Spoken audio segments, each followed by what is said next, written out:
What in the world? What the hey? It's a little island scout. It's a midget island scout.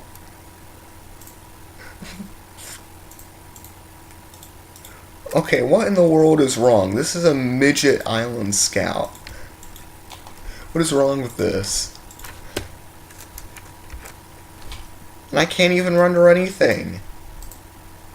It's stuck. What the? Well, I decided to load my older template with all these other characters, and luckily they don't look like midgets, and they seem to work properly. I don't know if I tested them before. Yeah, they work. For some reason, it's on solid mode, and well, it's not really doing anything.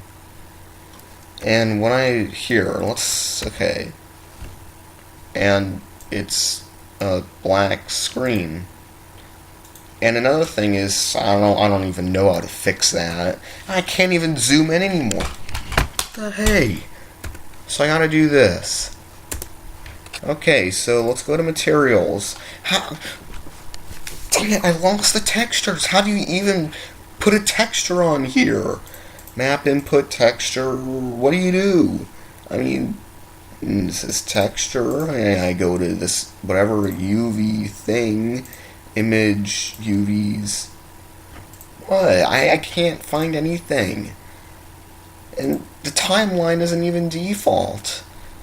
But so technically, I need to create another character all over again. No, I am not going to add a texture on there. No, I am not going to spend 5 hours just to create one model. No, thank you.